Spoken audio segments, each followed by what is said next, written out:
औज़ुबिल्लाह मिनश्शैतानिर्रजीम बिस्मिल्लाहिर्रहमानिर्रहीम रब्बे ज़िदनी इल्म। ऐ अल्लाह ताला मेरे इल्म में इजाफा फरमा और मुझे सच बोलने की तौफीक दे। अस्सलाम वालेकुम जिन जान पाकिस्तान जी। ओए गोली क्यों चलाई हो? जिन जान पाकिस्तान जी, आज 1 साल मुकम्मल हुआ है 26वीं तरमीम को।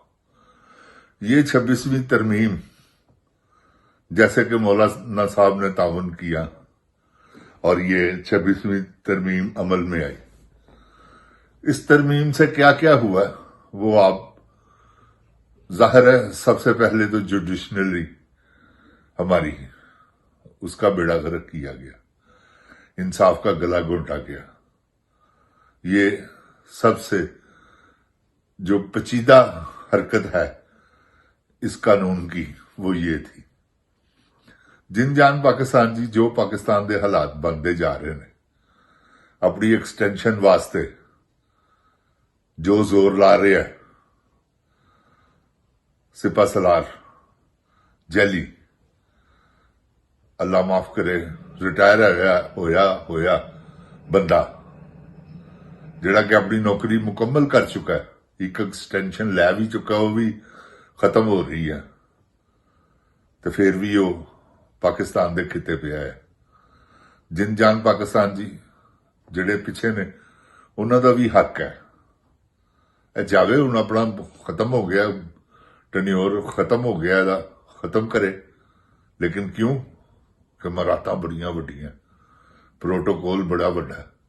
जरा इधर होवे सीट तो टगे दी वैल्यू नहीं, आम इंसान है, लेकिन वो प्रोटोकॉल छड्डन ते दिल नहीं करता, इस करके चंबड़िया है। क्योंकि हुण ते खबरां जड़ियां ने वो हैगियां ने कि मरियम नवाज की भी छुट्टी होने वाली, क्योंकि उन्हें भी बड़ा कच्चा वाला काम किया। तुहानूं पता है लोफर औरत है ना, उहदे कोलों ना वो वजीरे वाला है, ना पढ़ी लिखी है, ना उन्होंने तमीज है, ना उन्होंने वकूफ है, तो जिहड़े उन्होंने तकरीरां लिख के देने वाले ने उहदे तो वड्डे बेवकूफ ने, वो भी जाहिल गंवार परवेज रशीद वर्गे। तो जिन जान पाकिस्तान जी, जो हालात पाकिस्तान के बन गए ने, अल्लाह ताला रहम फरमावे, पाकिस्तान सदा कायम रहे। सकूते टाका जो बांग्लादेश बनने की वजह है वो भी ये है। इन्होंने सारी जिंदगी अपने आप को देखा है, कौन ना कौम का इनको फिक्र है, ना इन्होंने मुल्क का फिक्र किया। इन्होंने सिर्फ अपने आप को देखा, अपनी ये याशियों को देखा, अपनी फैसिलिटीज जो है उससे बढ़कर इन्होंने जो कुछ किया।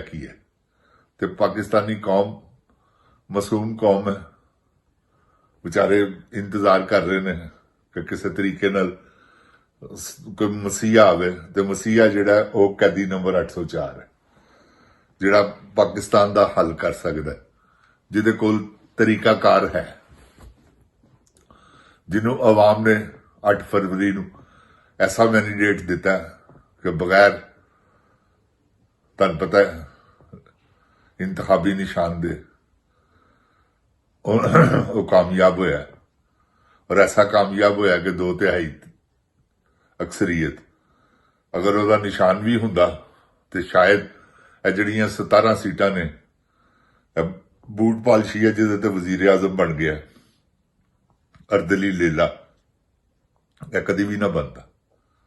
यह भी सीटां एरर मिलती है, लेकिन यह सीटां मिलन के बाद जो हशर नशर किया है, तुहानूं पता आर्मी ऑफिसरां ने वड्डियां ने सारा कुछ ही खो लिया, तो हुण तक खो रहे हैं।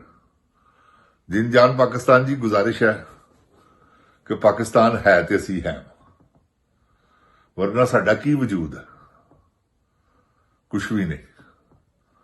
तो अगर पाकिस्तान वैसे ही टुकड़े हो जाता है तो की वैल्यू रह जानी है पाकिस्तान की? कुछ भी नहीं। मदनियात के सौदे हो रहे ने, अपनी मर्जी नाल कर रहे ने, ना असैंबली चो बिल पास होया, ना इन्होंने किसी ने मशवरा किया, ਬੂਟ ਪਾਲਿਸ਼ ਕਰਨ ਚਲੇ ਗਏ ਫੌਰਨ ਟਰੰਪ ਸਾਹਿਬ ਦੇ।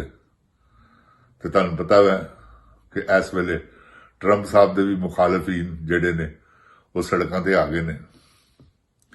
ਬੇਪਨਾਹ ਦੁਨੀਆ 70 ਤੋਂ 80 ਲੱਖ ਬੰਦਾ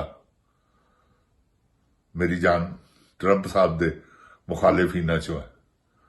ਤੇ ਕੋਈ ਸ਼ੋਰ ਸ਼ਰਾਬਾ ਨਹੀਂ, ਕੋਈ ਕੁਛ ਨਹੀਂ, ਕੋਈ ਹੰਗਾਮਾ ਨਹੀਂ, ਕੋਈ ਅਗਲੇ ਨੇ ਗਮਲਾ ਨਹੀਂ ਤੋੜਿਆ। ਤੇ ਐਡੇ ਐਡੇ ਵੱਡੇ ਜਲੂਸ, ਐਡੀਆਂ ਐਡੀਆਂ ਵੱਡੀਆਂ ਰੈਲੀਆਂ ਕਿ ਤੁਸੀਂ ਸੋਚ ਨਹੀਂ ਸਕਦੇ। ਜਿਨ ਜਾਨ ਪਾਕਿਸਤਾਨ ਜੀ 8-8, 10-10 ਲੱਖ ਦਾ ਮਜਮਾ, 5-4 ਲੱਖ, 2 ਲੱਖ, 3 ਲੱਖ, ਐਡੇ ਐਡੇ ਵੱਡੇ ਮਜਮੇ ਹੋਏ ਨੇ ਜਿਹੜੇ ਕਿ ਆਵਾਮ ਬਾਹਰ ਨਿਕਲੀ ਹੈ ਸੜਕਾਂ ਤੇ ਆਪਣਾ ਟਰੰਪ ਸਾਹਿਬ ਦੇ ਮੁਖਾਲਫ। ਤੇ ਗੁਜ਼ਾਰਿਸ਼ ਹੈ ਜਿਨ ਜਾਨ ਪਾਕਿस्तान जी, ਇਹ ਜਮਹੂਰੀਅਤ। ਕੋਈ ਪੁਲਿਸ ਵਾਲਾ ਨਜ਼ਰ ਨਹੀਂ ਆਇਆ, ਕੋਈ ਕਿਸੇ ਕਿਸਮ ਦੀ ਗੜਬੜ ਨਹੀਂ ਹੋਈ, ਕਿਸੇ ਨੂੰ ਕਿਸੇ ਨੇ ਕੁਝ ਵੀ ਨਹੀਂ ਕਿਹਾ, ਕੋਈ ਨਾਅਰੇਬਾਜ਼ੀ ਨਹੀਂ, ਕੋਈ ਕੁਝ ਨਹੀਂ, ਪਲੇ ਕਾਰਡ ਸਿਰਫ ਟਰੰਪ ਸਾਹਿਬ ਦੇ ਖਿਲਾਫ। ਤੇ ਗੁਜ਼ਾਰਿਸ਼ ਹੈ ਜਿਨ ਜਾਨ ਪਾਕਿस्तान जी, ਪੁਰਅਮਨ ਇhtਜਾਜ ਕਰਨਾ ਹਰ ਕੌਮ ਦਾ ਹੱਕ ਹੈ। ਅਗਰ ਇਹ ਹੱਕ ਖੋਇਆ ਜਾਏਗਾ ਲੋਕਾਂ ਕੋਲੋਂ ਤੇ ਇਹ ਜ਼ਿਆਦਤੀ ਵਾਲੀ ਗੱਲ ਹੈ। ਜਿਸ ਤਰ੍ਹਾਂ ਇਹਨਾਂ ਨੇ ਖੋਇਆ, ਜੋ ਇਹਨਾਂ ਨੇ ਸਾਨੀਆ ਮੁਰੀਦ ਕੇ, ਸਾਨੀਆ 26 ਨਵੰਬਰ, ਅਕਤੂਬਰ, ਜਿਹੜੇ ਇਹਨਾਂ ਨੇ ਸਾਨੀਆ ਕੀਤੇ ਨੇ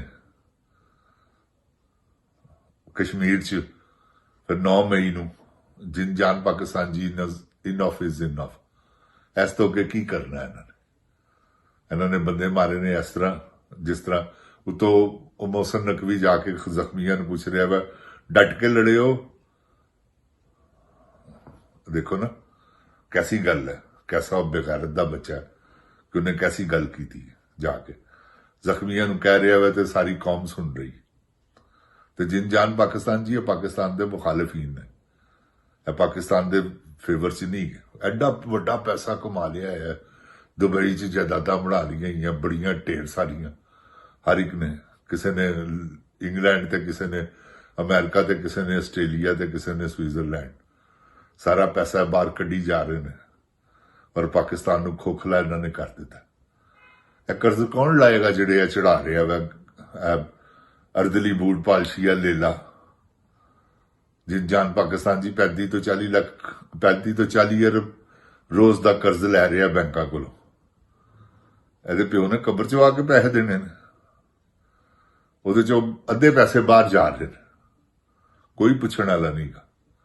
ਕਿਉਂਕਿ ਜਿਹੜੇ ਪੁੱਛਣ ਵਾਲੇ ਨੇ ਉਹਨਾਂ ਦੀ ਆਪ ਮਫਾਦ ਹੈ, ਉਹ ਆਪ ਵਿੱਚੋਂ ਖਾ ਰਹੇ ਨੇ ਤੇ ਪੁੱਛਣਾ ਕਿਨੇ ਹੈ। ਜਦੋਂ ਚੌਂਕੀਦਾਰ ਹੀ ਚੋਰ ਹੋ ਜਵੇ ਤੇ ਫਿਰ ਮੁਲਕਾਂ ਦੇ ਇਹ ਹਾਲ ਹੁੰਦੇ ਨੇ ਜੋ ਸਾਡੇ ਪਾਕਿस्तान ਦਾ ਹੋ ਰਿਹਾ। ਤੇ ਜਿਨ ਜਾਨ ਪਾਕਿस्तान जी, ਮੇਰੀ ਗੁਜ਼ਾਰਿਸ਼ ਹੈਗੀ ਹੈ ਤੁਹਾਡੇ ਅੱਗੇ ਕਿ ਤੁਸੀਂ ਆਪਣੇ ਮੁਲਕ ਦੀ ਖਾਤਰ ਨਿਕਲੋ। ਤੁਸੀਂ ਨਹੀਂ ਨਿਕਲੋਗੇ ਇਹ ਤੁਹਾਨੂੰ ਨਿਚੋੜ ਦੇਣਗੇ। ਅੱਧਾ ਤੇ ਇਹਨਾਂ ਨੇ ਨਿਚੋੜ ਦਿੱਤਾ ਤੇ ਕੁਝ ਜਿਹੜਾ ਬਾਕੀ ਰਹਿ ਗਿਆ 60%, 60% ਇਹਨਾਂ ਨੇ ਬਰਬਾਦ ਕਰ ਦਿੱਤਾ ਤੇ 40% ਹੈ ਉਹ ਵੀ ਸਾਡੇ ਜਿਹੜੇ ਮਦਨੀਆਤ ਨੇ, ਅਗਰ ਉਹ ਬਚ ਜਾਣ ਇਹਨਾਂ ਦੀਆਂ ਨਜ਼ਰਾਂ ਤੋਂ ਤੇ ਸ਼ਾਇਦ ਕੁਝ ਬਿਹਤਰ ਹੋ ਜਾਵੇ। ਕਿਉਂਕਿ ਮਦਨੀਆਤ ਤੇ ਨਿਕਲ ਰਿਹਾ, ਸੋਨੇ ਨੇ ਅਜੇ ਨਿਕਲਦੇ ਟਾਈਮ ਲੈਣਾ। ਤੇ ਅੱਲਾਹ ਤਾਲਾ ਪਾਕਿस्तान ਨੂੰ ਤੌਫੀਕ ਅਤਾ ਫਰਮਾਵੇ, ਪਾਕਿस्तानी ਆਵਾਮ ਨੂੰ, ਕਿ ਉਹ ਆਪਣਾ ਹੱਕ ਖੋਣ ਤੇ ਖੋ ਕੇ ਮਿਲਣਾ। ਜਿਨ ਜਾਨ ਪਾਕਿस्तान जी, ਸਵਾਲ ਹੀ ਪੈਦਾ ਨਹੀਂ ਹੁੰਦਾ ਮੁਫਾਹਮਤ ਨਾਲ ਤੁਹਾਨੂੰ ਕੁਝ ਲੱਭੇ। ਇਹ ਮੁਜ਼ਾਮਤ ਨਾਲ ਹੀ ਲੱਭਣਾ, ਇਹਨਾਂ ਦੀ ਮੁਰੰਮਤ ਨਾਲ। ਤੇ ਮੁਰੰਮਤ ਇਹਨਾਂ ਦੀ ਕਰ ਦਿਓ। ਸ੍ਰੀਲੰਕਾ ਵਾਲਿਆਂ ਨੇ ਕੀਤੀ, ਬੰਗਲਾਦੇਸ਼ ਵਾਲਿਆਂ ਨੇ ਕੀਤੀ, ਨੇਪਾਲ ਵਾਲਿਆਂ ਨੇ ਕੀਤੀ, ਤੁਸੀਂ ਵੀ ਕਰ ਦਿਓ। ਅੱਲਾਹ ਤਾਲਾ ਪਾਕਿस्तान ਦਾ ਹਾਮੀ ਔਰ ਨਾਸਰ ਹੋਵੇ। ਅੱਲਾਹ ਤਾਲਾ ਮੇਰੇ ਪਾਕਿस्तान ਨੂੰ ਆਪਣੀ ਹਿਫਜ਼ੋ ਈਮਾਨ 'ਚ ਰੱਖੇ। ਅੱਲਾਹ ਤਾਲਾ ਇਮਰਾਨ ਖਾਨ ਦੀਆਂ ਮੁਸ਼ਕਿਲਾਂ, ਮੁਸੀਬਤਾਂ, ਤਕਲੀਫਾਂ ਆਸਾਨੀਆਂ 'ਚ ਬਦਲੇ। ਜਿਨ ਜਾਨ ਪਾਕਿस्तान ਜ਼ਿੰਦਾਬਾਦ, ਜਿਨ ਜਾਨ ਪਾਕਿस्तान ਦੀ ਆਵਾਮ ਜ਼ਿੰਦਾਬਾਦ। ਓਏ ਗੋਲੀ ਕਿਉਂ ਚਲਾਈ